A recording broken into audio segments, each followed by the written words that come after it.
improves the design. His gun fires an extraordinary 11 bullets a second. In the battlefield conditions of World War I, machine guns are spewing out more than 600 rounds every single minute. One machine gunner has the firepower of 40 riflemen.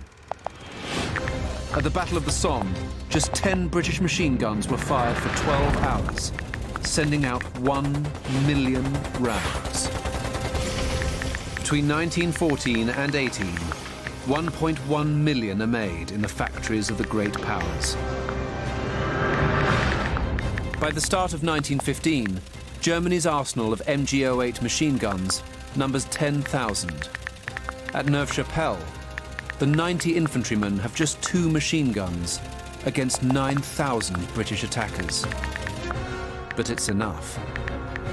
The small unit are able to use just 2 Maxim machine guns, and that's sufficient to lay down a belt of fire of something like 24,000 rounds every 15 minutes.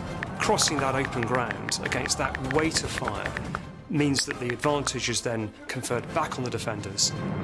In the space of 90 minutes, they were able to inflict more than 1,000 casualties on the attacking British infantry.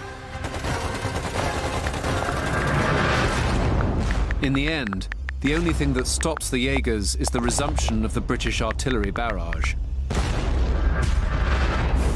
By the end of the battle, 21,000 men have been killed or wounded.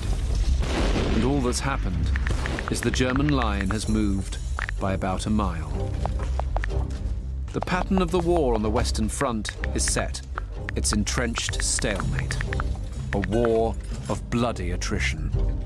Generals order massive artillery bombardments to kill as many enemy soldiers as possible, and then send thousands of their own men over the top to be cut down in often calamitous infantry advances.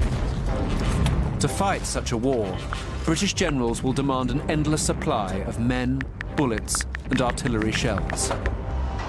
At the beginning of 1915, Britain is producing 7,000 big shells a day, which sounds an awful lot, but it is nowhere near enough. The British arrive at Neuve-Chapelle with over 200,000 shells, which has taken British factories a month to produce. But the shells are spent in just 4 days. By the end of the Great War, over 1 billion shells have been fired by all sides. That is an absolutely extraordinary number. The shell industry simply was not set up to produce the ammunition required by these guns. On the 14th of May, a headline in the Evening Telegraph proclaims, "Scarcity of shells hinders British attacks." The scandal topples Asquith's Liberal government. The shell crisis gave the Conservatives an opportunity to force upon him the much-desired coalition government that they had been agitating for since August 1914. So serious is the shell crisis that most British guns are reduced to firing just 4 times a day. But with enough shells, they could fire 300 times a day.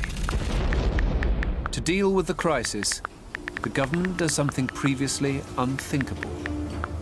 The British government is going to have to structurally change its relationship to industry in a method that's going to be termed war communism, a level of involvement of government in production unimaginable before the war.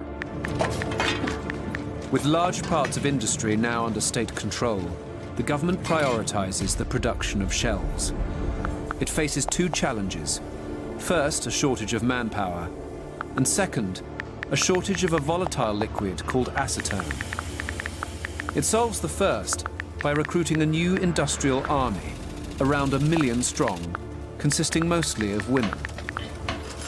The second is solved by a Manchester chemist called Chaim Weizmann, who invents a fermentation method to turn grain into acetone. To do this, the government commandeers brewing and distillery equipment and sets up 2